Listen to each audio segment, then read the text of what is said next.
sobre algunas dudas que tuvieron con todo lo que se vio hasta ahora en realidad, y especialmente en calorimetría, si se entendieron los ejercicios. A última hora también se nos cortó aquella vez, creo que el ejercicio 9, 10, no me acuerdo, quedó inconcluso, digamos, porque había caído el sistema.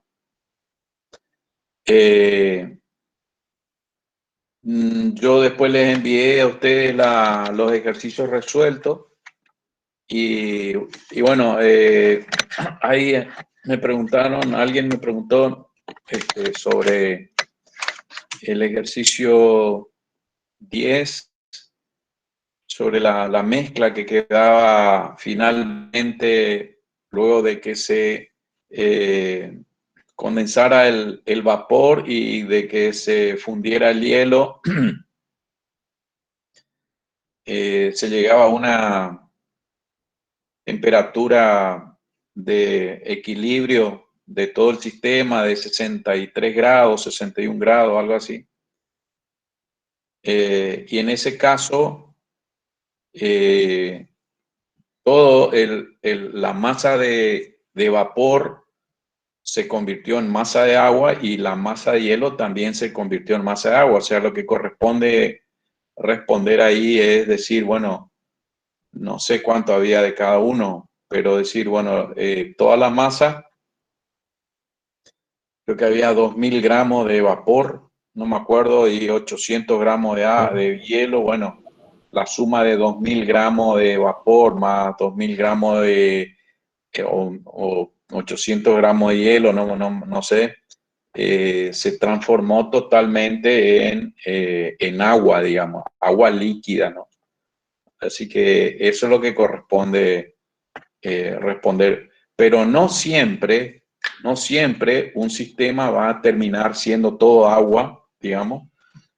Puede ser que la cantidad de calor que me aporta el vapor, por ejemplo, o un agua caliente a 80, 90 grados, no sea suficiente para fundirme la totalidad de la masa de hielo que yo tenga en un sistema, en un calorímetro. Entonces, en ese caso se puede calcular exactamente qué cantidad de masa de hielo se funde y qué cantidad de masa de hielo queda en estado sólido, digamos, como hielo, sigue estando como hielo. Se puede calcular perfectamente con esa formulita nada más que siempre tenemos, que involucra la masa. Entonces nosotros, si tenemos la cantidad de calor, el calor específico del hielo y la temperatura a que el hielo se funde, nosotros podemos determinar exactamente la cantidad de masa que se funde con esa cantidad de calor. Si esa cantidad de masa es menor que la cantidad total de la masa de hielo que tenemos, evidentemente no todo el hielo se funde. Una parte del hielo se funde y otra parte sigue estando en estado sólido. En ese caso, lo que tenemos que responder es justamente hacer ese cálculo.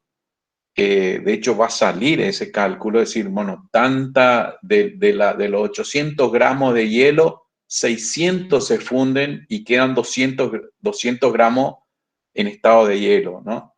Entonces, en ese caso tenemos que decir cómo está compuesta la mezcla final que queda una vez alcanzado el estado de equilibrio térmico.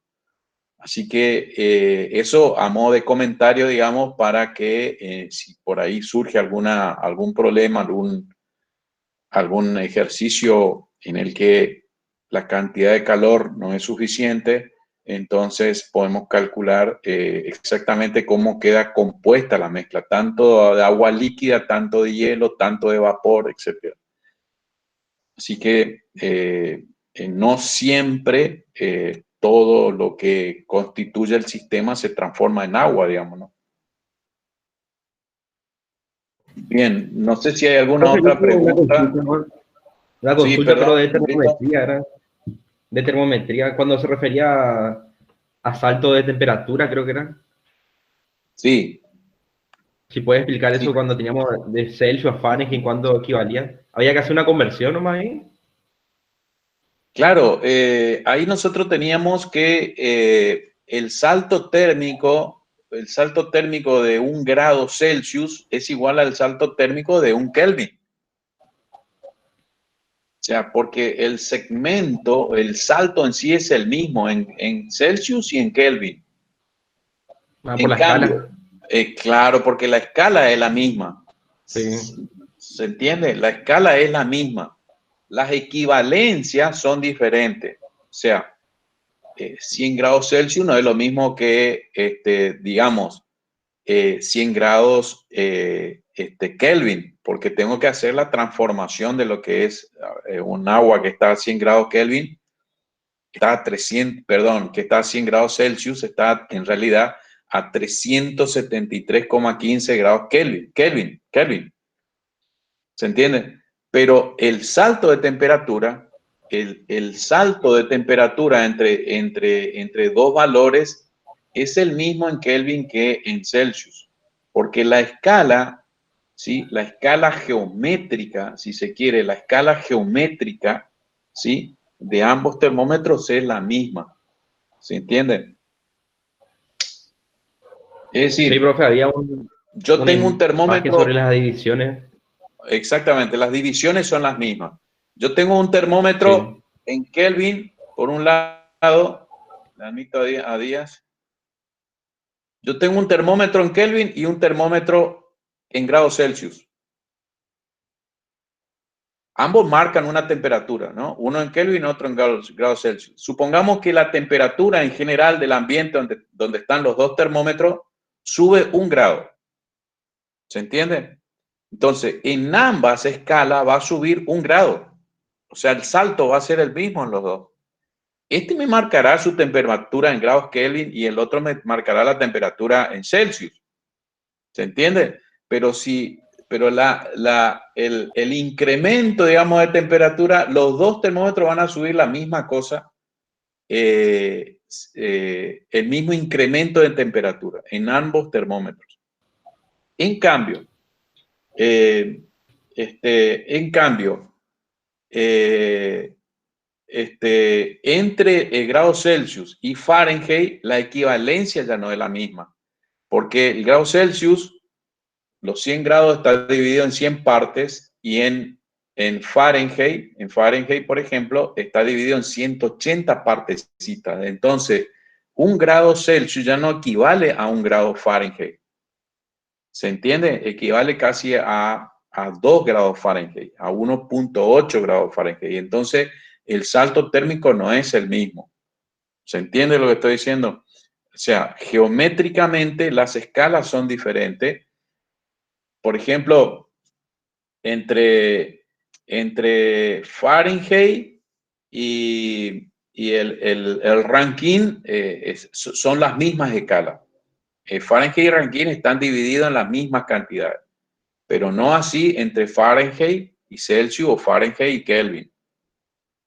Kelvin y Celsius, la misma división. Fahrenheit y Rankine tienen la misma división, pero ambos a su vez diferentes a los otros. Por eso los saltos, cuando tienen la misma graduación, los saltos térmicos son los mismos. Si tienen la misma graduación. No sé si quedó claro eso, Britos, con Sí, profe, respecto quedó claro ahora. a termometría. Sí, profe, está claro. Bien, Gracias.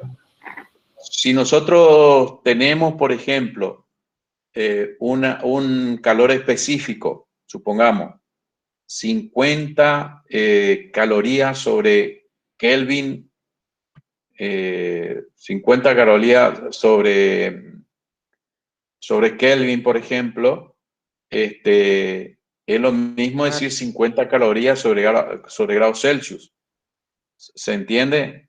Sobre grados Celsius es lo mismo que decir 50 calorías sobre Kelvin, gramos Kelvin, digamos, gramos Kelvin. O sea, la escala, al ser la misma, entonces se puede utilizar un calor específico que está en caloría sobre grados Celsius, que si está en calorías sobre gramos Kelvin. O sea, grados Celsius y Kelvin tienen la misma escala, el mismo salto. Entonces, el calor específico, no se confundan, se lo puede usar indistintamente cuando está en Kelvin o cuando está en grados Celsius. Eso creo que Sí, hay había un ejercicio. un ejercicio así. Había un Sí. ejercicio que contemplaba esa Profe, otra diferencia. consulta. Sí, Por ejemplo, si tenemos 1 kilogramo de hielo y nos dice que se le aplica 1000 kilocalorías o 1 kilocalorías, ¿cómo sabemos la composición final?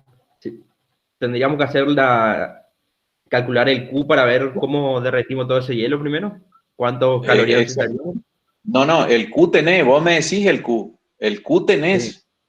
sí. Lo que tenés que calcular es la masa, M. Tenés que despejar de la formulita M, la masa. Y ahí te va a dar Ah, la cantidad de masa que vos podés fundir con esa cantidad de calorías, teniendo por supuesto el calor específico. ¿Se sí, las entiende? temperaturas también. Y el salto de temperatura, obviamente el delta T, el salto de Sí. temperatura. ¿Se entiende? Ah, eso no era. Sí. Entonces, yo puedo tener 1 kilocaloría, como vos decís, y tengo 5 kilos de hielo. Y seguramente que esa 1 kilocaloría no va a alcanzar para derretir todos los 5 kilos de hielo. ¿Se entiende? Entonces yo calculo la masa M. La masa M calculo. Le pongo un kilocaloría, el calor específico del hielo, 0,5 calorías sobre grados Celsius, y por el salto de temperatura a la que se encuentra el hielo. ¿Y cuál va a ser la temperatura final si estoy buscando la fundición del hielo? Y más de 0 grados, 0 grados centígrados. No, 0 grados, no más de 0. 0 grados, esa va a Ah, ser la cero temperatura grados. final. ¿Se entiende? Claro, 0 grados.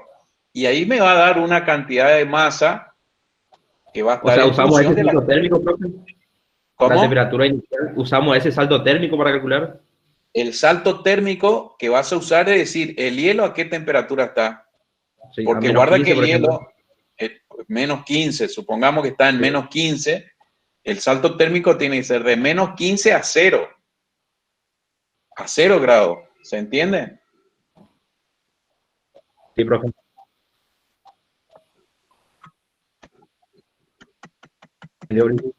¿Qué?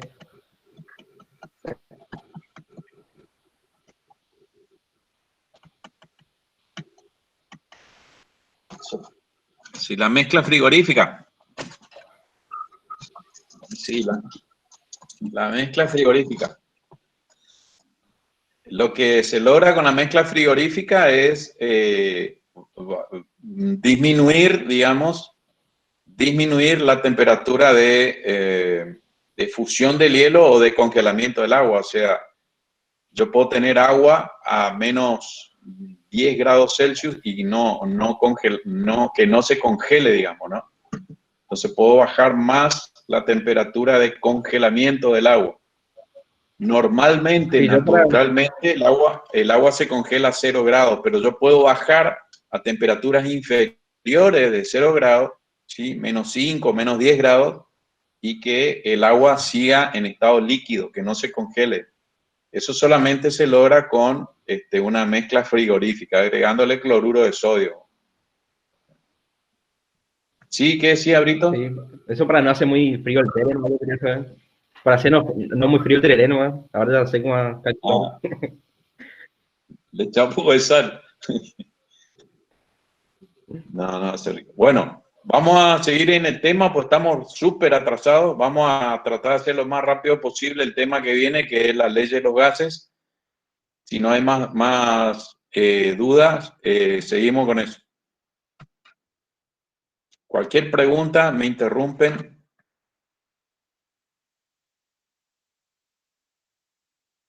Y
¿Logran ver mi pantalla? ¿Me escuchan?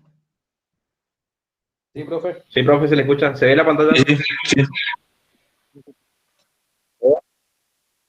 Bien, perfecto. Me interrumpen, por favor, si es que hay alguna, si me dejan de escuchar o hay alguna interrupción en la transmisión. Bien, vamos a verlo hoy un poco rápido. Vamos a ir con el tema de las leyes de los gases.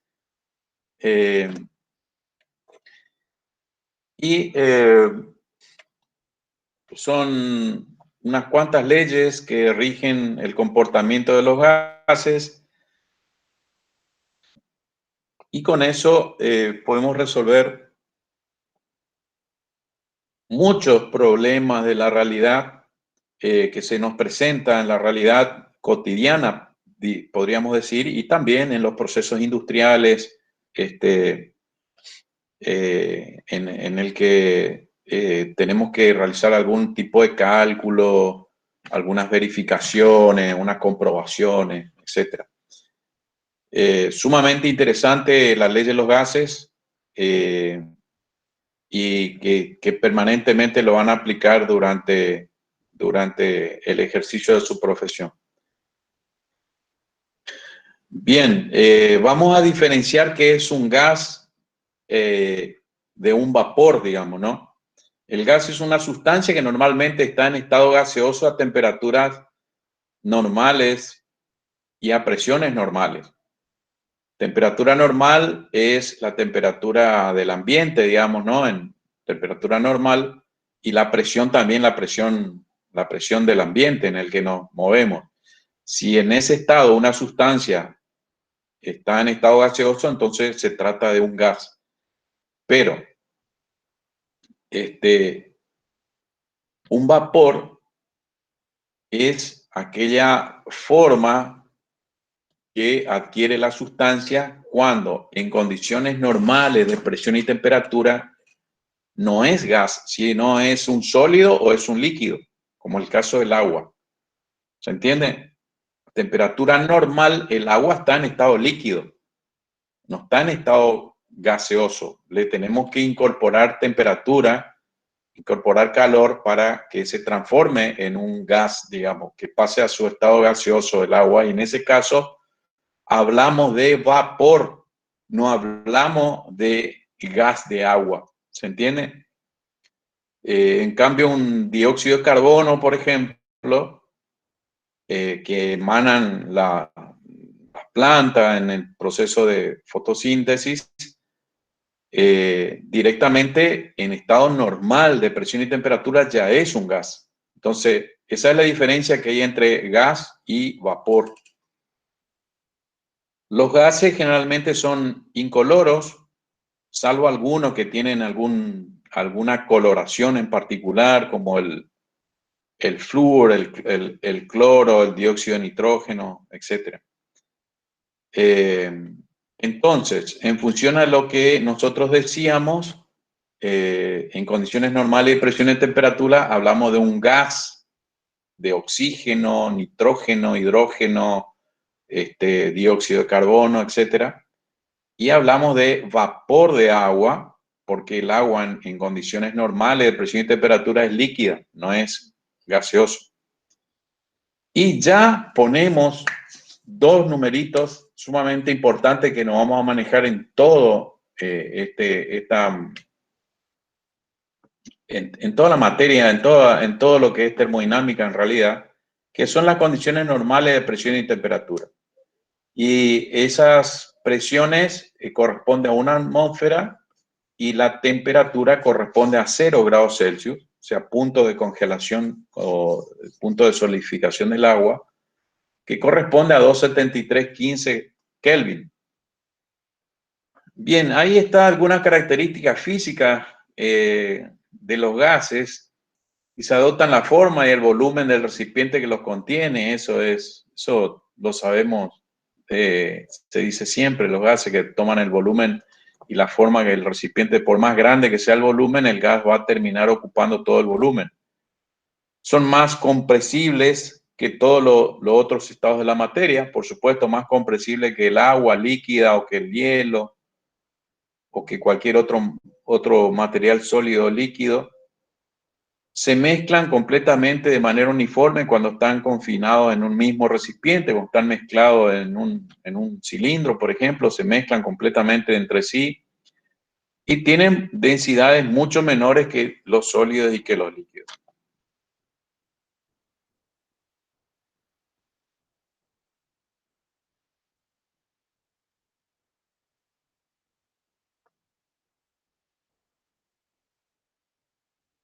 Bien, para hablar de gases tenemos que definir lo que es la presión de un gas, que resulta de el constante movimiento cinemático de las moléculas, de las partículas, de los átomos que constituyen el gas y que hacen presión sobre la pared del recipiente que los contiene. Entonces esa presión o ese movimiento, esos choques moleculares entre el gas y las paredes del recipiente es lo que ejerce una presión, es lo que nosotros conocemos como una presión. Y esa presión se define por la fuerza aplicada sobre la unidad de área. ¿Sí? Acuérdense eso, fuerza aplicada sobre unidad de área.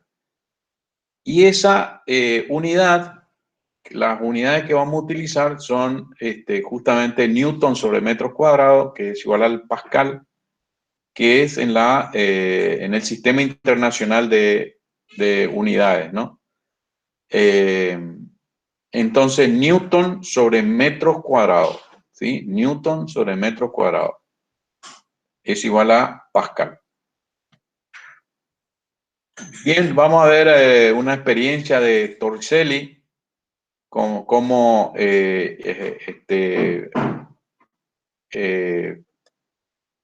inventó, digamos, cómo fabricó el aparato, un aparato para medir presión, justamente la presión atmosférica, a quien lo llamó un barómetro. Y básicamente lo que hizo fue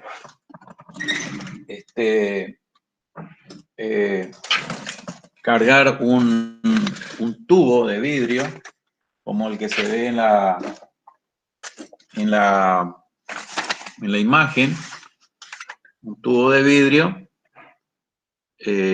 con mercurio, ¿sí? Un fino tubo de vidrio, más o menos 80 centímetros de longitud, y tenía otro recipiente también lleno de mercurio. Tapó la boquita aquí, ¿sí? Acá abajo estaba cerrado, cierra con el dedo y invierte la posición. O sea, esta parte vuelca adentro del recipiente de mercurio, ¿sí? O por supuesto suelta aquí abajo. Y lo que sucede es que esa columna que originalmente tenía 80 centímetros de altura, esa columna se reduce a 76 centímetros. ¿Sí? Y se mantiene constante ahí, por más que incline, ¿sí?, la posición de ese tubo de vidrio, se mantiene constante la altura de esa columna de mercurio. Esa columna de mercurio tenía 760 milímetros de mercurio y nosotros podíamos pensar ya, que fue lo que pensó Torricelli, decir, ¿por qué bajó la columna de mercurio hasta una determinada altura y se mantuvo ahí? ¿Por qué no sigue bajando? ¿O por qué no quedó llenito? ¿Se entiende? Baja hasta una determinada altura. ¿Cuál es la altura? En que la presión que ejerce esta columna, ¿sí?, sobre la superficie de este líquido es igual a la presión exterior, ¿sí?, de la atmósfera. Por eso es que baja hasta esa altura. ¿Hasta cuándo? Hasta equilibrarse con la presión exterior, con la presión atmosférica. ¿Se entiende? Entonces, esa línea que ustedes ven ahí, esa línea es un plano de equilibrio de presiones, justamente la superficie del líquido en el recipiente de abajo, es donde se genera... Profe, Sí. una pregunta, ¿ese recipiente de abajo está sellado? No. Está con la boca abierta, digamos. Es una bandeja, ¿sí? Pero no tendría que bajar hasta abajo No el baja, mercurio. no baja. No baja ¿No? porque baja hasta una cierta altura y después se detiene. Se detiene ¿por qué? Porque la presión del líquido, ¿sí? Del mercurio en este caso, se equilibra con la presión atmosférica exterior. No baja completamente. ¿Se entiende? Eso es justamente eso es lo llamativo, es decir, ¿por qué baja hasta una cierta altura y se detiene? Y bueno, porque se generó un equilibrio justamente en el plano isobárico, este se llama plano isobárico o un plano de equilibrio de presiones. La presión de esta columna se equilibra con la presión exterior del líquido, por eso no baja más el líquido. Entonces decimos que una atmósfera de presión externa corresponde a 700 milímetros de columna de mercurio. Así de simple.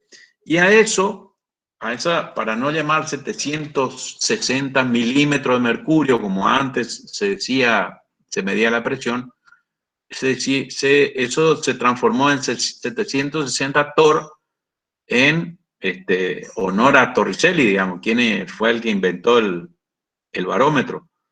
Y ahora decimos que una atmósfera corresponde a 1013.25 hectopascales. Y vamos a ver de dónde aparece ese famoso hectopascales que ahora escuchamos en la radio, en la tele, todos los informes meteorológicos, cuando pasan la presión atmosférica, hablan de hectopascales. Bien, en el plano de equilibrio, ¿sí? Hay un equilibrio justamente entre la fuerza de la columna, la flechita roja o el vector rojo con el vector negro, en ese plano de equilibrio, ¿sí? Un plano isobárico, plano de equilibrio de presiones. Entonces, aquí abajo yo les puse de dónde sale el famoso 1003 hectopascales. Y decimos que en el plano isobárico, ¿sí? En este plano isobárico hay un equilibrio de presión. La presión del mercurio con la presión atmosférica, ¿sí? Y acá ponemos el signo igual, por el plano isobárico. La presión del mercurio es igual a el peso, la densidad del mercurio por la columna de mercurio, por H. Este es el famoso H, perdón. Esta H es 760 milímetros de mercurio o 76 centímetros, es lo mismo. Entonces, multiplico la densidad del mercurio, 13,596 gramos por centímetro cúbico por 76 centímetros, y eso es igual a una atmósfera. Hago este cálculo y me da ese valor 1033,296 gramos por centímetro cuadrado. ¿Sí? Este centímetro cúbico se simplifica con el centímetro del 76 y me queda gramos sobre centímetro cuadrado. Pero eso lo transformo en peso, digamos, ¿no? No trabajo con masa, sino lo transformo en peso. Y para transformarlo en peso, lo que hago es transformar esta unidad a kilogramos por metros cuadrados, ¿sí? Esto lo llevo a kilogramos por metros cuadrados y lo multiplico por 9.81 o 9.806 metros sobre segundo al cuadrado. Esto es aceleración de la gravedad. Entonces lo transformo en kilogramos metros sobre segundo cuadrado, que es Newton. ¿Sí? La idea es llevarlo a Newton. Entonces, sigo multiplicando, sigo operando y eso me da 101.325 kilogramos sobre segundo al cuadrado por 1 sobre metro cuadrado. ¿sí? Que es este metro cuadrado que está acá. Y eso sigue siendo igual a una atmósfera. Pero esta unidad kilogramo metro sobre segundo al cuadrado es igual a newton, ¿sí? Acá tengo un metro cuadrado y me sale 101.325 newton sobre metros cuadrados. Esto es igual que decir pascal, por lo que recién dijimos. Newton sobre metros cuadrados es pascal. Si esto divido por 100, voy a transformar lo que es pascal en hectopascales.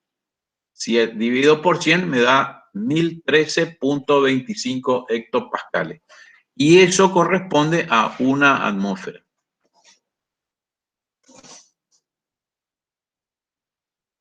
Bien, con respecto a los manómetros, a diferencia del barómetro, ¿sí? El manómetro es un dispositivo que se usa para medir la presión de los gases, que son diferentes, obviamente, a la presión atmosférica. O sea, supongamos que acá yo tenga un gas que está a una determinada presión, lo que va a ocurrir es que esa presión me va a generar una diferencia entre esta rama y entre esta rama del tubo, me va a generar un delta H. Por lo tanto, la presión, para este caso en el que el tubo aquí está cerrado, fíjense que aquí está cerrado el tubito, va a ser directamente la columna de delta H por la densidad del líquido. Acá no decimos que esto es mercurio. Esto puede ser agua, puede ser alcohol, puede ser otro tipo de líquido, puede ser un aceite. Entonces, la presión del gas aquí adentro va a ser igual a la densidad de ese líquido por la altura. O sea, cuanto mayor es la presión del gas, mayor va a ser este delta H. ¿Se entiende?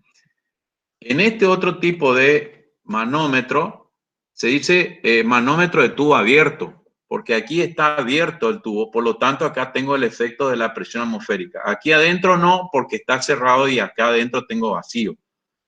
Así que en este caso, cuando el tubo, la rama ascendente de este manómetro está abierto, tengo que considerar la presión atmosférica. En este caso, entonces, para medir la presión del gas, tengo que multiplicar la densidad de la columna de líquido por su altura y más la presión atmosférica, pues la presión atmosférica está actuando sobre la columna, esta columna de líquido. Entonces tengo que considerar la presión atmosférica. Con cualquiera de los dos manómetros, yo tengo que poder medir la misma presión, con tubo abierto, con tubo cerrado, haciendo la consideración de que en uno sumo la presión atmosférica y en el otro no. Bien, esto ya habíamos visto nosotros cuando vimos principios de la termodinámica, habíamos visto que tenemos una presión absoluta, que está con respecto a la presión cero, o sea, al vacío absoluto. Tenemos una presión atmosférica y lo que medimos por sobre la presión atmosférica decimos que es una presión positiva y lo que medimos por debajo de la presión atmosférica decimos que es una presión negativa. Y ahí hacíamos el ejemplo de un manómetro para medir la presión de un auto. En realidad lo que nosotros estamos haciendo es medir la presión relativa, porque la goma en realidad y todo el sistema y todos nosotros estamos sometidos a la presión atmosférica. Si yo le resto la presión atmosférica, bueno, ahí tendré la presión absoluta, pero mientras tanto lo que yo tengo es la presión relativa. Esto es lo que yo estoy midiendo dentro de, inmerso dentro de la atmósfera. La presión atmosférica está actuando sobre todos los cuerpos, digamos, ¿no? Esto ya lo habíamos visto ya. Para recordarle, dijimos que no existe presiones menor que el cero absoluto, pero sí existen presiones menores que la atmosférica.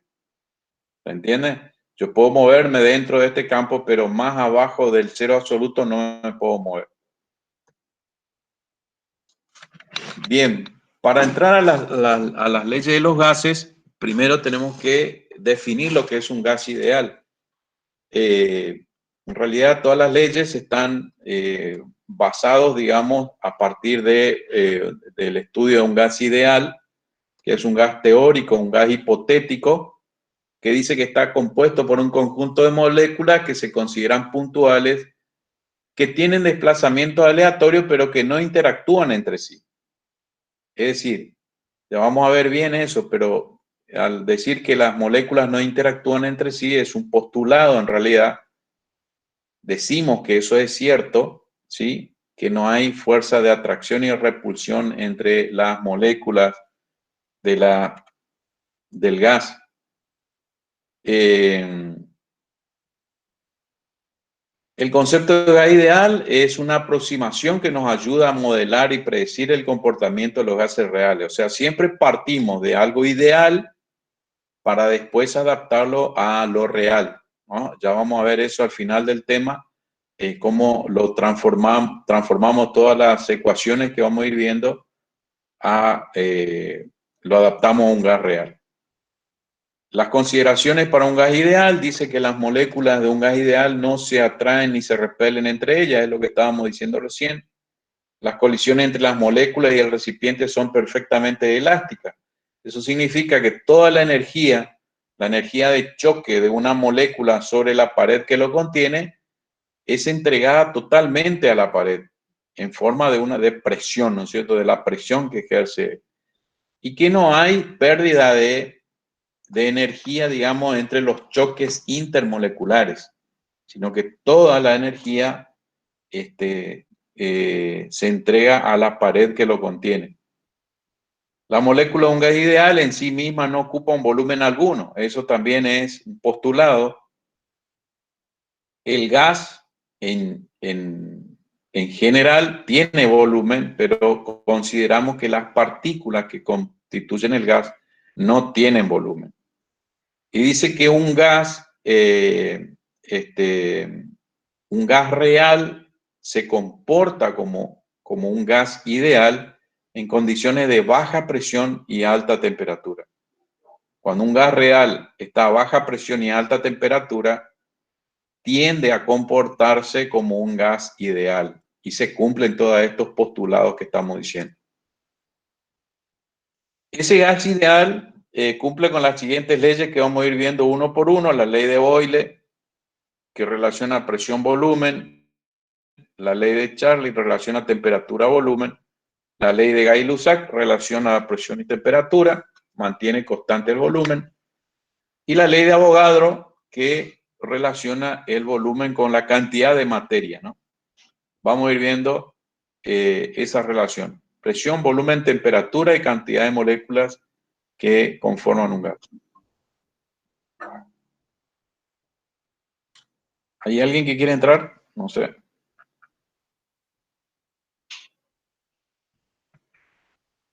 Lo admito a González.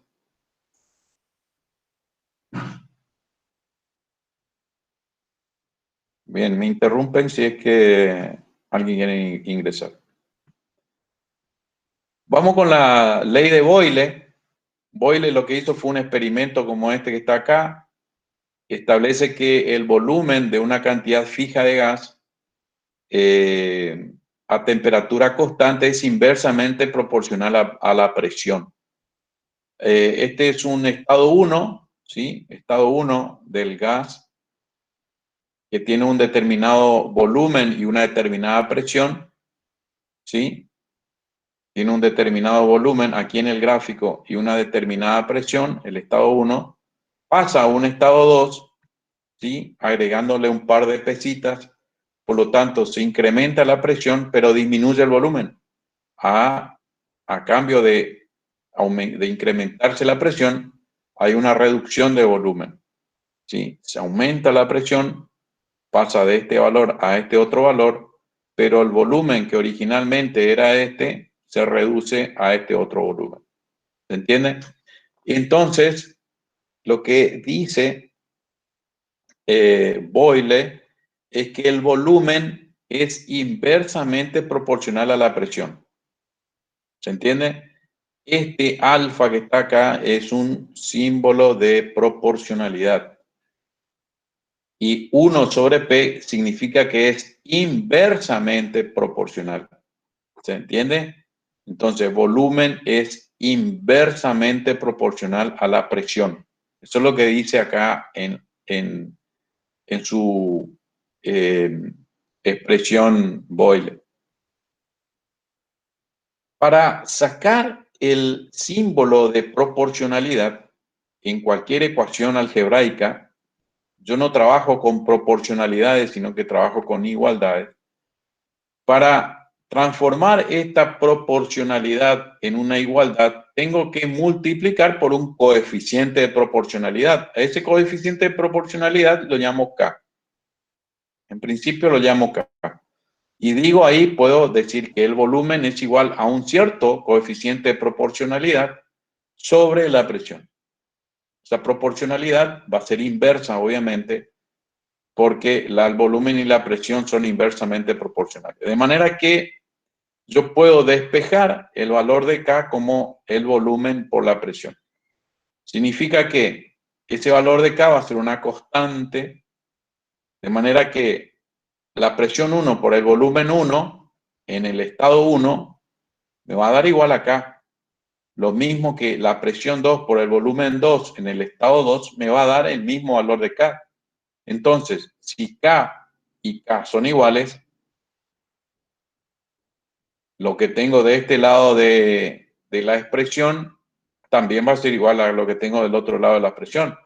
Entonces puedo decir que la presión 1 por el volumen 1 es igual a la presión 2 por el volumen 2, igual a la presión 3 por el volumen 3, y finalmente decir igual a K, porque todo esto va a ser igual a K, en definitiva, una constante.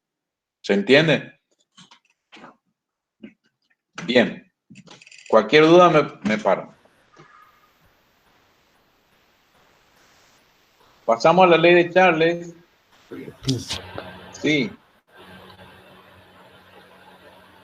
¿Alguien pregunta algo? No, profe, nadie preguntó nada. Síganme. Hay un micrófono abierto, parece. Bien. Charles. El de Luis. Bien. Charles lo que dice es que a presión constante, el volumen B de una cantidad determinada de gas es directamente proporcional a la temperatura absoluta T. Cuando hablamos de temperatura absoluta, ponemos P mayúscula. ¿Sí? ¿Y en qué escala nos estamos refiriendo si hablamos de temperatura absoluta? Nos estamos refiriendo a la escala Kelvin, porque acuérdense que la escala Kelvin es la escala absoluta de temperatura. Todos estos personajes refirieron sus estudios a la escala Kelvin, ¿sí? A la temperatura absoluta. Bien. Lo que hizo Charles fue tener un recipiente con un gas determinado. Acá tenía un cilindro que se expandía ese cilindro para mantener la presión constante. Perdón, tenía un pistón acá. Esto es un cilindro, ¿no? El recipiente, vamos a suponer que es un cilindro, tiene un pistón acá que se expande. A medida que aumenta la temperatura, vieron que acá voy incrementando el calor con distintos mecheritos acá abajo. A medida que yo caliento ese gas, el pistón acá empieza a subir, a subir, a subir. ¿Se entiende? Va subiendo, va subiendo, va subiendo.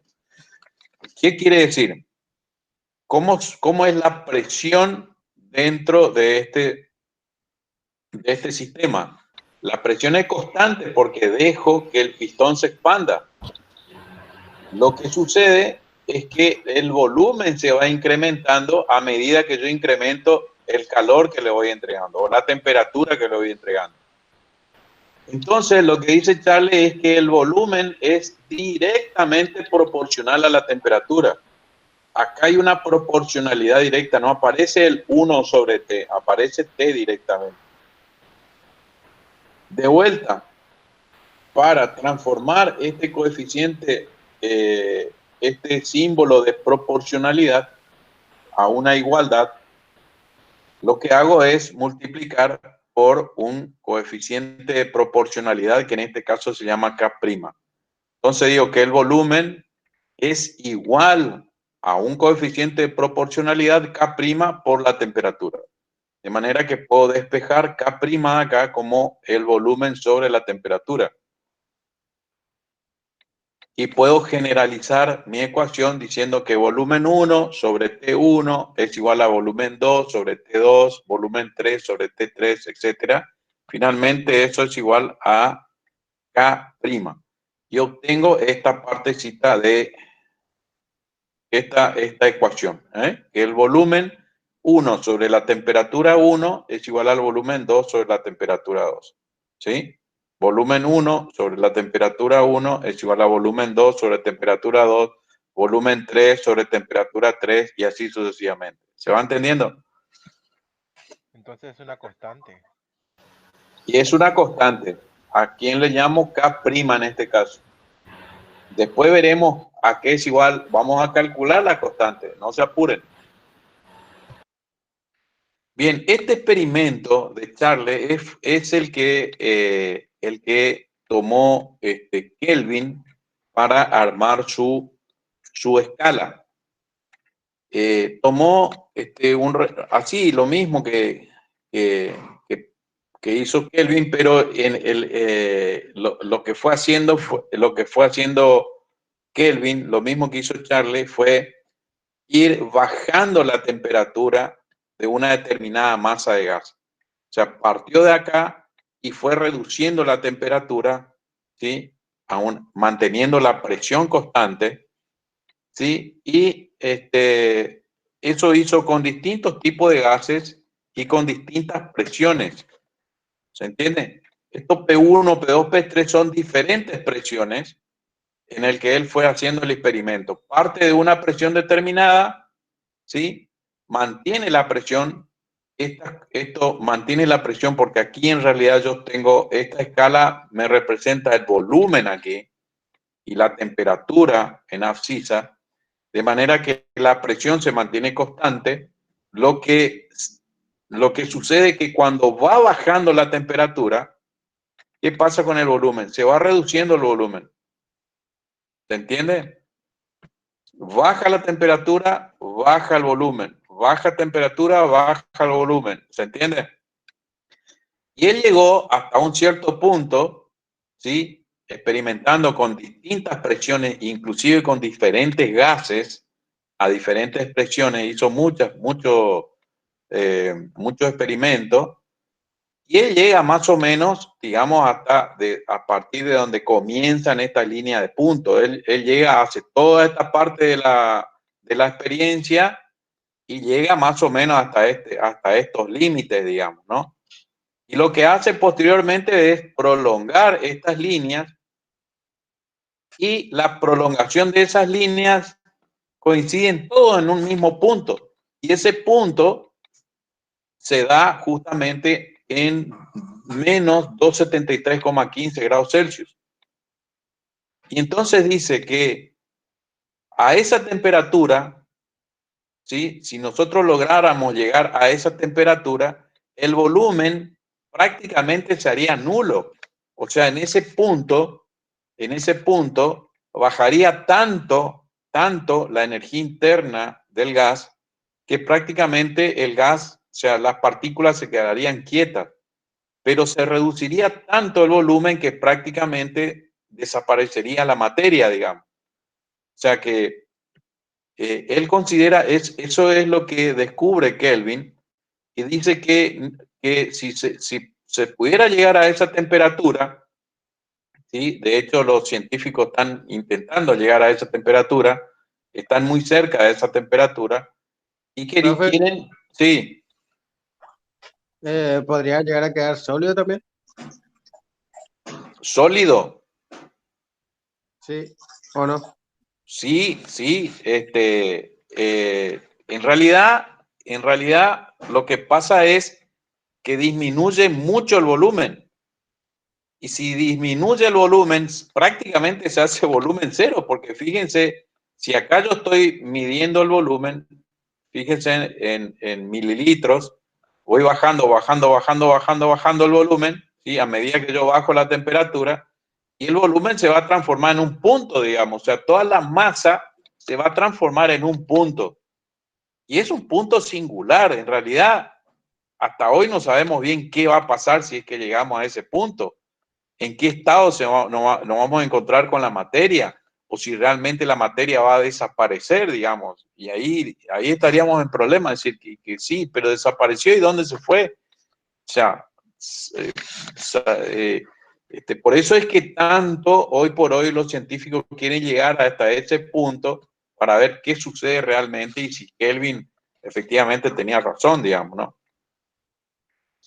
Por ahora, aceptamos la escala de Kelvin y aceptamos que dice Kelvin que la materia a la menor temperatura que puede llegar a alcanzar es de menos 273,15 grados centígrados, ¿no? Grados Celsius.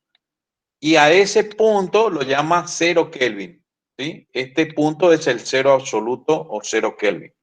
¿Se entiende? Y a partir de ahí comienza todo lo que vimos en termometría, la escala Kelvin con respecto a la otra escala. Gay-Lussac estudió un sistema isocórico, es decir, mantuvo el volumen constante y dice que la presión de un gas es directamente proporcional a la temperatura absoluta. En este caso, lo que tenemos ya es un recipiente cerrado, ¿sí? Una garrafa cerrada, ¿sí? El cual tiene un termómetro y tiene un manómetro, ¿no? Para medir presión.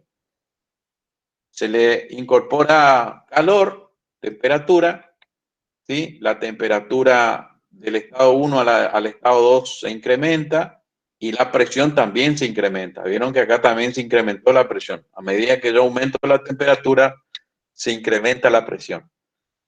Entonces, se llega a la proporcionalidad de vuelta de que la presión es directamente proporcional a la temperatura, ¿sí? Y se llega a esta ecuación de que la presión 1 sobre la temperatura 1 es igual a la presión 2, o sea, la presión 1 sobre temperatura 1 es igual a la presión 2 sobre temperatura 2, ¿sí? Hay una proporcionalidad directa, ¿se entiende? Y eso a su vez es igual a un K segunda, un K doble prima, digamos. Si yo represento aquí presión y temperatura, voy a obtener una curva de este tipo en la que la pendiente de la curva va a ser justamente el factor de proporcionalidad K segunda que yo voy a calcular enseguida. Avogadro, por su parte, complementó los estudios de los tres físicos anteriores, Boyle, Charlie, Gay-Lussac, y dijo que a la misma presión y temperatura, volúmenes iguales de diferentes gases contienen el mismo número de moléculas. ¿Sí? Y Avogadro calcula 6,023 por 10 a la 23 moléculas por mol, es el famoso número de Avogadro, justamente por esta situación, que dice que a presión y temperatura constante el volumen de un gas es directamente proporcional al número de moles N del gas presente. Es decir, el volumen es directamente proporcional a la cantidad de moles que tengo. Y eso es muy obvio, digamos, parece que lo de Avogadro no pensó mucho, dice que si el volumen si tengo mucha materia, el volumen será mucho, y si tengo poca materia, el volumen será poco. O sea, aparentemente no fue gran cosa lo que dijo Avogadro, pero tenía razón, digamos, ¿no? Entonces dice que el volumen es directamente proporcional a los números de moles, la cantidad de sustancia que tengo. Y para cambiar esa proporcionalidad por un signo igual, multiplico por una constante de proporcionalidad K3', digamos. Bien, lo que tenemos que hacer ahora es conjugar todas las ecuaciones previas que habíamos visto. La de Boyle, ¿sí?, que hablaba de una proporcionalidad indirecta entre volumen y presión, mantuvo la temperatura constante. Charles le dijo que el volumen es directamente proporcional a la temperatura, manteniendo la presión constante. Avogadro dijo que el volumen es directamente proporcional a los números de moles, manteniendo presión y temperatura constante para cualquier tipo de gas. Y combinando todas esas ecuaciones, llegamos a que el volumen, ¿sí?, el volumen de un gas es directamente proporcional a los números de moles y a la temperatura e inversamente proporcional a la presión, ¿sí?, por todas estas leyes que tenemos aquí. De manera que para cambiar esta proporcionalidad por un signo igual, tengo que multiplicar por una constante de proporcionalidad que se llama constante universal de los gases. ¿Se entiende?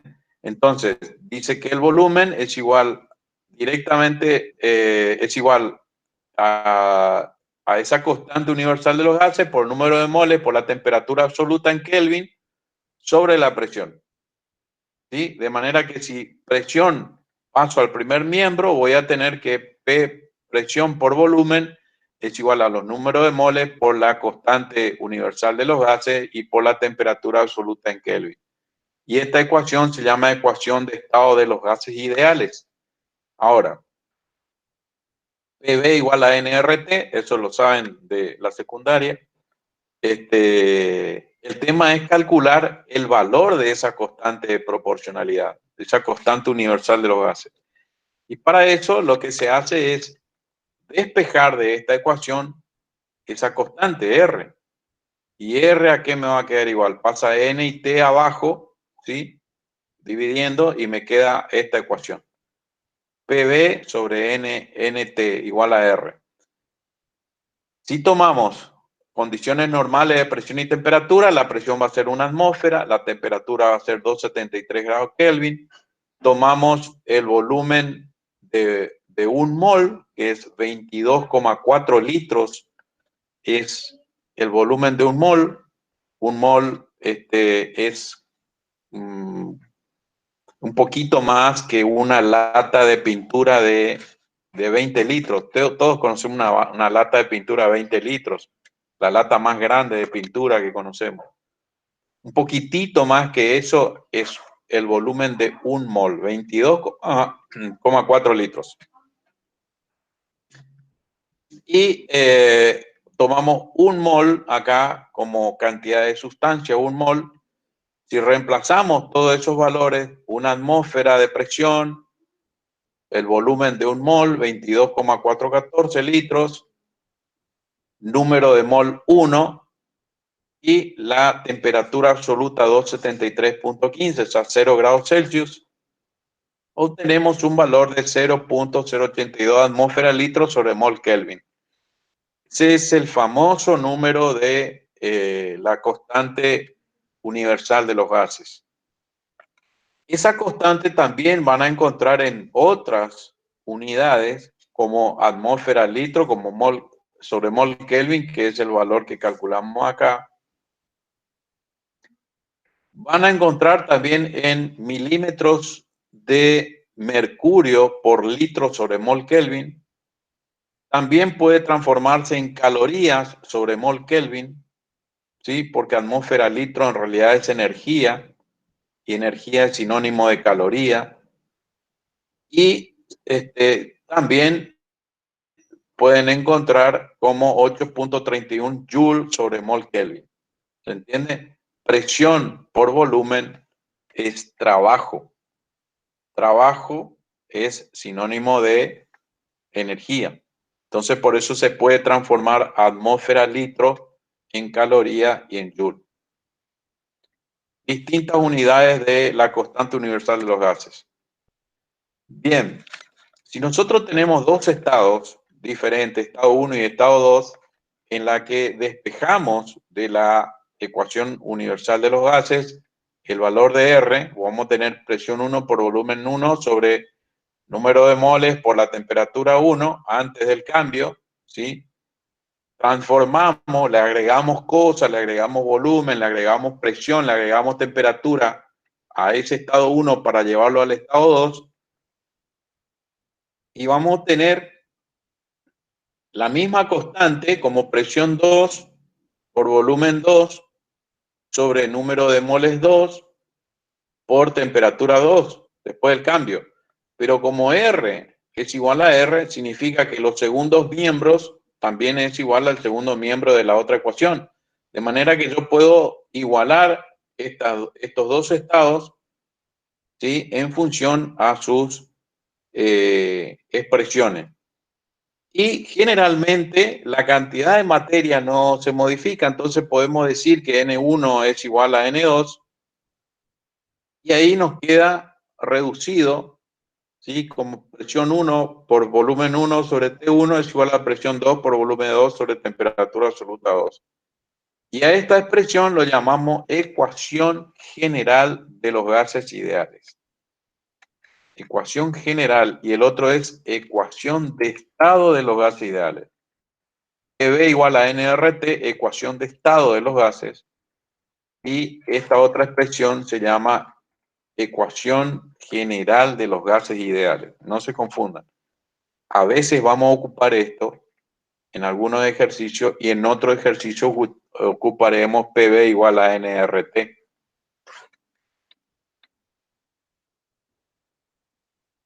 Bien, Dalton lo que hizo fue, dijo, está todo bien lo que ustedes hicieron, pero bueno, yo quiero mezclar gases, a ver qué pasa con los gases mezclados. Y llegó a la conclusión de que la presión total de un sistema, de una mezcla de gases, es igual a la sumatoria de las presiones parciales de los gases que conforman la mezcla. Y además dijo que la presión parcial de cualquier componente en una mezcla es igual al producto de la presión total de todo el sistema por la fracción del número total de moles presente en ese componente. Es decir, la presión de A en función a la presión total va a ser la fracción de A que yo tenga en la mezcla. Y la fracción de A puedo decir que tengo 4 moles de A más 5 moles de B más 10 moles de C más 3 moles de etcétera. ¿Se entiende?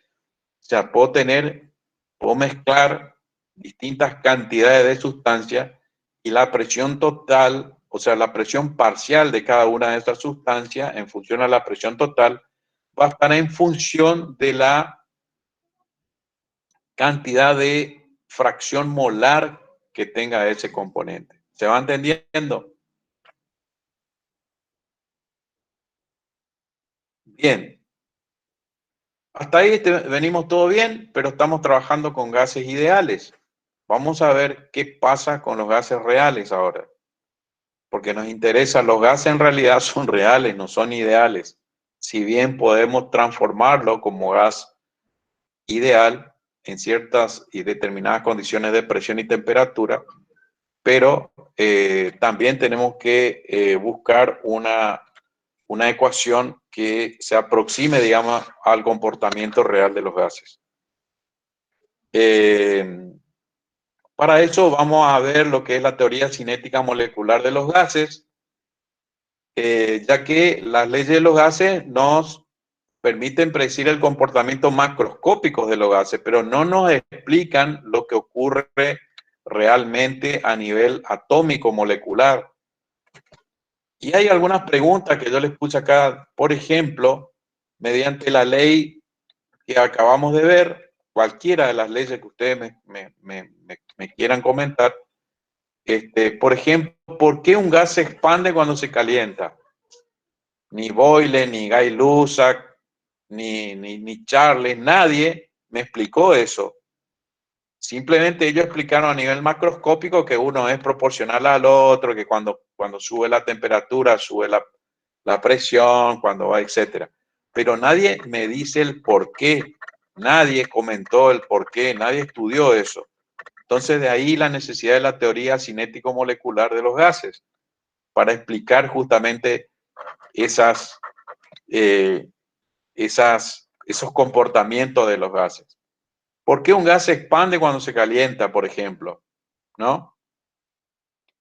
Otra pregunta, ¿por qué un gas aumenta su temperatura cuando se comprime? Sabemos que sucede eso, pero tenemos que saber decir por qué sucede eso. O bien, ¿por qué se contrae un gas cuando se lo enfría? ¿Sí? Bien. Vamos a tratar de explicar todas esas cuestiones.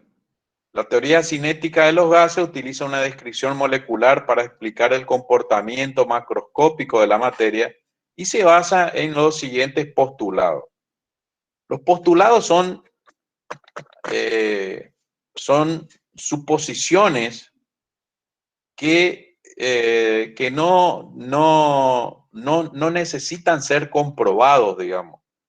Son suposiciones que aceptamos como ciertas, independientemente de que sean probatorios o que haya una causa probatoria, digamos, ¿no?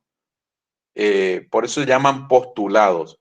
Y los postulados son válidos hasta que viene alguna teoría y que te voltea el postulado, te dice, no, el postulado que dice tal cosa no es cierto y por esto y por estas razones. Mientras no exista una teoría que desplace al postulado, el postulado seguirá siendo válido, digamos, ¿no? No sé si hay alguien que quiera entrar. No. Bien. La teoría cinético-molecular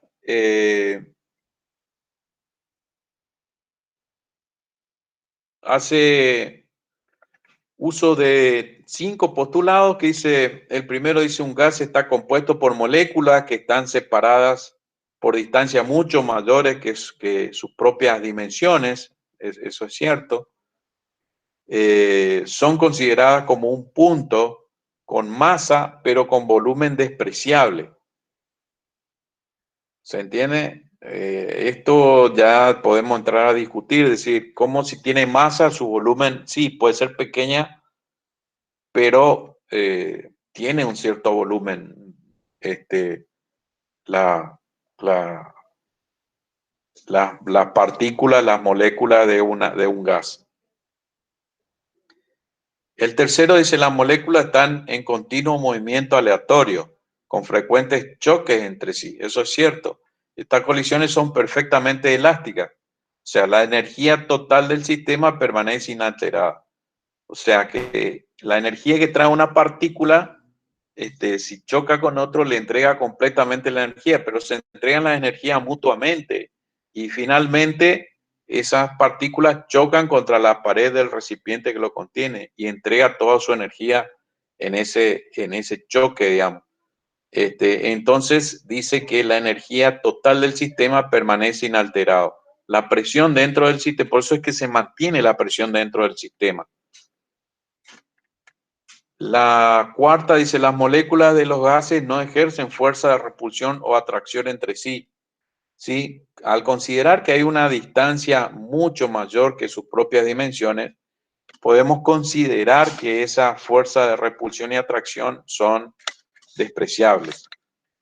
La energía cinética promedio de un gas es proporcional a la temperatura del gas en Kelvin. Eso habíamos dicho, que la temperatura era una medida de la energía cinética promedio del gas, ¿no? La temperatura es una medida proporcional a la energía interna del gas.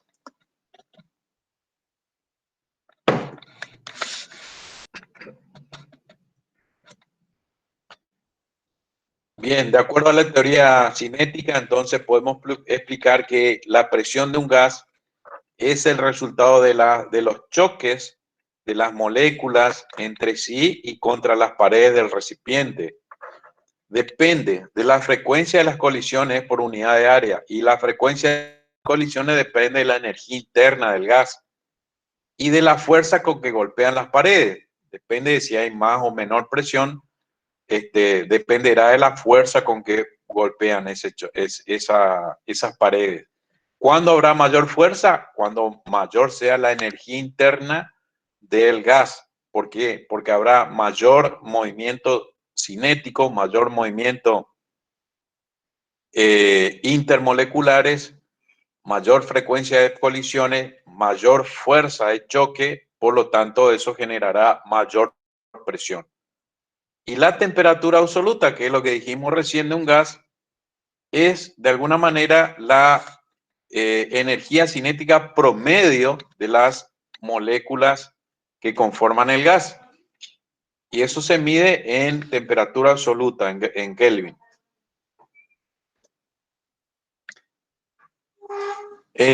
Cuando un gas se comporta como ideal, un gas real se comporta como ideal, y cuando se aleja de un comportamiento ideal.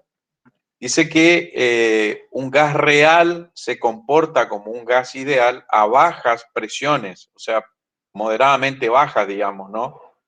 ¿Por qué? Porque a altas presiones aumenta la densidad del gas, ¿no? Entendemos que sucede eso. Si yo levanto la presión de un gas, lo que estoy haciendo es aumentar la densidad del gas. Si aumento la densidad de gas, estoy acercando las moléculas entre sí. Y si acorto la distancia molecular, van a empezar a aparecer las fuerzas intermoleculares de atracción y repulsión. Y si aparecen esas fuerzas, entonces el comportamiento no va a ser ideal. ¿Se entiende? También un gas se comporta como ideal cuando las temperaturas son relativamente altas, digamos, moderadamente altas, pero no a bajas temperaturas. ¿Por qué? Porque a baja temperatura, ¿qué va a suceder el gas? Va a disminuir su energía cinética. Y si disminuye su energía cinética, va a impedir que existan impulsos necesarios para romper la atracción mutua. O sea, se van a empezar a juntar entre sí las partículas debido a la disminución de la energía cinética y van a empezar a aparecer nuevamente las fuerzas intermoleculares. Y eso no se condice con un comportamiento ideal del gas. ¿Se va entendiendo?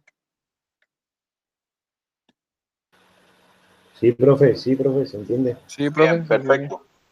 Perfecto. Bien, lo que hizo Van der Waals fue justamente que para estudiar esos gases reales era necesario modificar la ecuación general de los gases ideales. ¿Se entiende? Y ahí incorporó, o sea, tiene la misma forma de la ecuación que habíamos hallado nosotros. Fíjense que tiene P por B igual a nRT. Esto no se modifica, pero a la presión le agrega otro componente, que es igual a una constante por el número de mol al cuadrado sobre el volumen al cuadrado. Le suma la presión y al elemento B, o sea, al volumen, le resta otro valor de presión que incorpora en realidad el volumen que ocupa las partículas propiamente dichas, y eso está representado por NB, o sea, N número de moles y B una constante, ¿sí?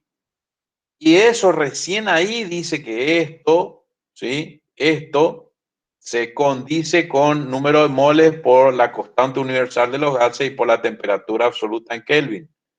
¿Se entiende? O sea que modifica la presión y modifica el volumen, ¿sí? Para tratar de convertir esta ecuación general de los gases ideales en una ecuación real, de los gases reales. ¿Se entiende? Y esa ecuación se llama ecuación de Van der Waals para los gases reales, en la que P sigue siendo la P de siempre, la presión del gas, V, el volumen del gas de siempre, N, número de moles, R, la constante universal de los gases, T, la temperatura absoluta en Kelvin del gas, y aparecen dos factores A y B. Y esas A y B son constantes que se determinan según la naturaleza del gas, con el fin de que haya la mayor congruencia posible entre la ecuación de los gases reales y el comportamiento observado experimentalmente. O sea, A y B son factores que Van der Waals lo halló experimentalmente de manera tal que la ecuación real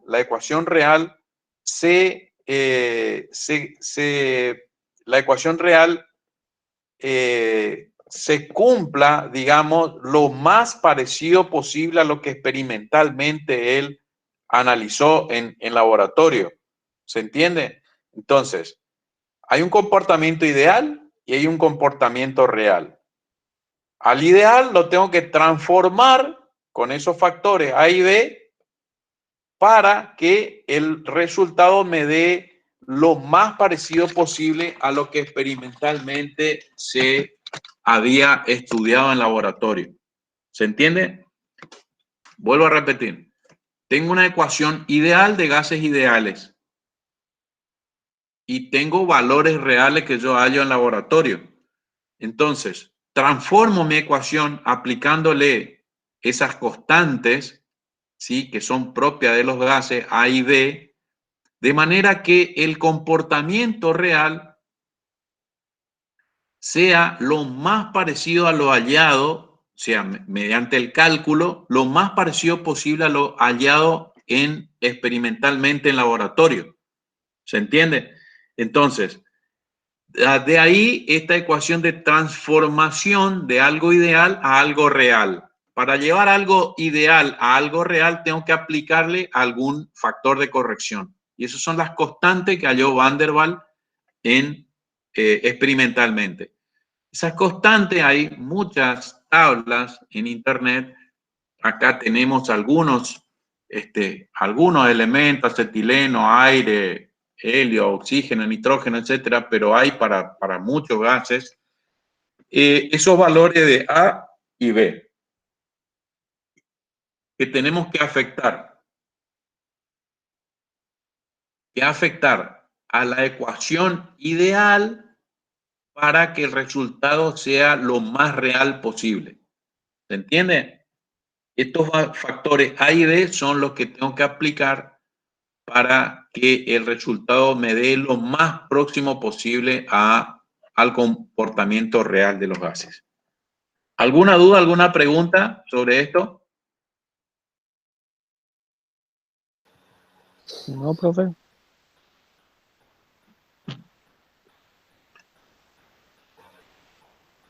Bien. Eso sería toda la teoría. Tenemos todas las ecuaciones y tablas necesarias para resolver el práctico número 4. Yo enseguida les subo el práctico número 4, es relativamente fácil y sencillo, se pueden calcular tranquilamente.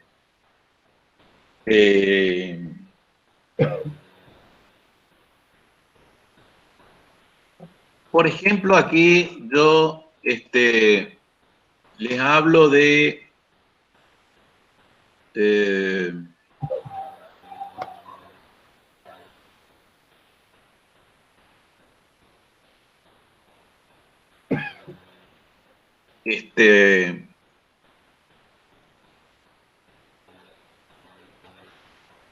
de peso atómico, PA acá en el ejercicio 5, peso atómico del nitrógeno igual a 14 y peso atómico del hidrógeno igual a 1.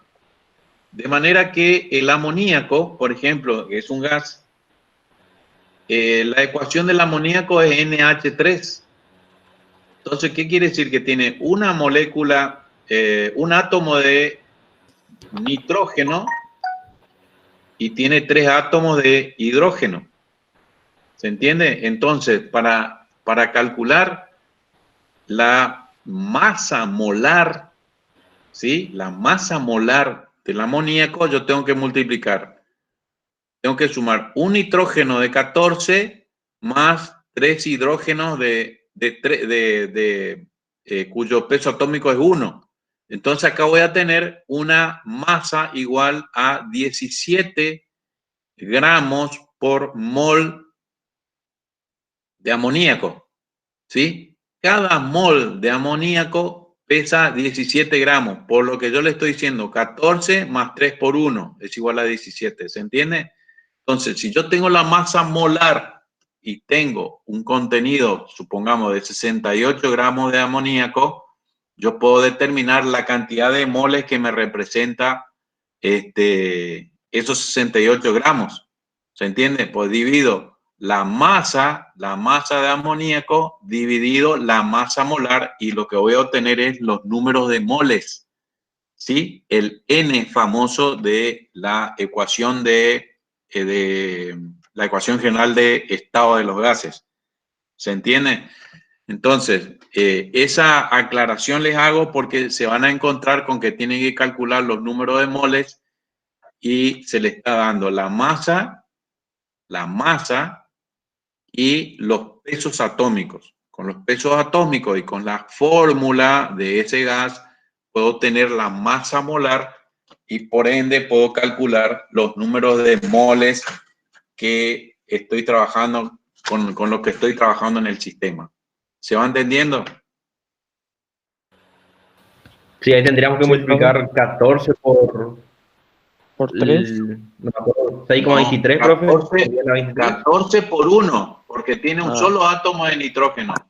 Sí. 14 por 1 más 3 por 1. ¿Sí? O 1 por 14 más 3 por 1. Son 17. ¿Se entiende? Sí. Porque tengo 3 átomos de hidrógeno. 3 átomos de hidrógeno. El peso átomo del hidrógeno es 1.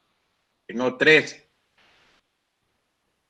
Y para saber el número de moles lo multiplicamos más, profe, por 6,23, por 10 a la 23.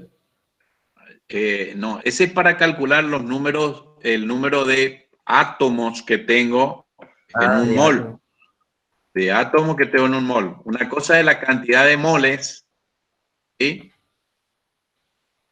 Acá me va a dar, en el 5 me va a dar que un mol de amoníaco pesa 17 gramos. ¿De acuerdo? Un mol de amoníaco pesa 17 gramos. Pero acá dice que se introduce dentro del sistema 68 gramos. Entonces, ¿qué tengo que hacer? 68 dividido 17. Profe, Y eso me va a decir la cantidad de moles. Cuando tengo la cantidad de moles, tengo el número N de la ecuación. ¿Se acuerdan? Sí, sí. Tengo el número N de la ecuación. Y ahí sacamos el volumen. Y ahí nosotros, una vez que obtenemos N, este valorcito de N, yo puedo calcular la presión, el volumen, la temperatura, cualquier cosa, pero me está dando indirectamente el valor de N. ¿Se entiende? Sí. Tendríamos que usar la otra fórmula que está a la derecha. Exactamente. Después ocupamos la otra fórmula, exactamente. Y así sucesivamente. Hay acá, por ejemplo, también creo que hay en el 8 también tenemos un óxido de azufre y trióxido de azufre. Y me pregunta de qué gas se trata. Entonces lo que tengo que calcular es el peso atómico, la masa molar, perdón, la masa molar del SO2 y del SO3. Y después comparo eso con el valor que yo calcule mediante la ecuación y entonces yo puedo decir de qué gas se trata, que es lo que me pregunta el ejercicio. Tenemos todos los datos, todos los valores para calcular tranquilamente todo esto de ejercicio. Están haciendo y cualquier duda que se presente me van preguntando y si no, vamos a ver la próxima clase, 5 o 10 minutos antes de comenzar con el tema siguiente, lo vamos verificando. Bien, ¿alguna duda?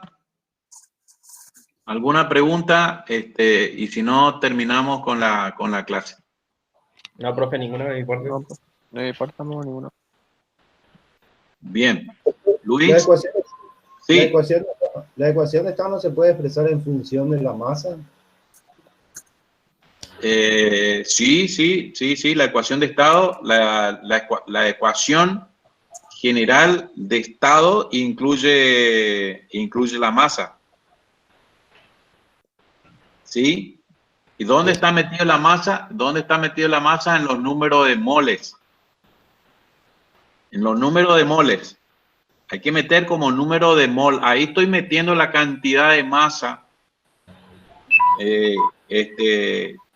indirectamente, ¿no es cierto? Porque la masa es igual al valor que yo tengo, que me da como dato el ejercicio, dividido la masa molar. Y ahí eso me va a dar igual a los números de moles. Número de moles igual a masa que me da el ejercicio sobre la masa molar. ¿Se entiende? Número de moles igual a masa, M chica, sobre M grande, masa molar. ¿Se entiende? Y la masa molar lo calculo en función a la fórmula y al peso atómico de cada componente de la fórmula. Pero ahí teníamos que tener otra constante universal o particular, creo que era. Sí, en función a los datos que te da el problema, vos podés usar cualquier valor de la constante universal. Nosotros habíamos visto que hay varios valores que en realidad son los mismos, pero en unidades diferentes, en diferentes unidades. ¿Se entiende? Si ustedes utilicen el que les quede mejor, digamos, ¿no? Con el que no tengan que hacer tantas conversiones de unidades, digamos, ¿no? Pero en general se trabaja con el 0082 atmósfera litro sobre mol Kelvin. Ese es una constante que van a utilizar muchísimo, salvo que particularmente yo le dé algunos valores en joule o en calorías, y en ese caso sí capaz que conviene utilizar los otros valores de la constante. Y si no, es 0082 atmósfera litro sobre mol Kelvin, que es el que más comúnmente se utiliza. Ok, profe. Vayan haciendo los ejercicios y se van a dar cuenta cómo aplicando esas ecuaciones tranquilamente pueden resolver todas las problemáticas que presenta el trabajo práctico. Si no, en el transcurso de la semana lo vamos viendo, y si no, el próximo martes vemos un rato las dudas que puedan llegar a tener con la resolución de esos problemas. ¿Algo, Luis, que quiera decir? No. Y no terminamos con la clase. Sí, no, lo que le quería recalcar a los alumnos era que vayan completando lo práctico, porque veo muy poca respuesta con el laboratorio y con la parte práctica del Wilfrido también. O sea, Sí. vayan, o sea, era una de las condiciones que le habíamos propuesto, y si tienen algún problema, o sea, porque no sé cuál es el motivo de que no completan los prácticos, que nos pregunten, o sea, si vuelven, no vamos a tener problema en contestarle o sea, las dudas que tengan. No, eso Claro. nomás lo quería decir. Perfecto. Y bueno, entonces estamos. Si no hay más dudas, estamos cerrando la transmisión y yo ya levanto enseguida todo el material que vimos y más la guía de prácticos. Bueno, Wilfrido. Bueno, profe, hasta luego. Cualquier Estamos cosa viendo. estamos a disposición. Yo dentro de un rato subo el video también para los que quieren ver, así que Perfecto. nos vemos la próxima. Dale, Luis. Listo. Hasta la próxima. Chao. Chao, hasta luego. Hasta luego. Chao, hasta luego.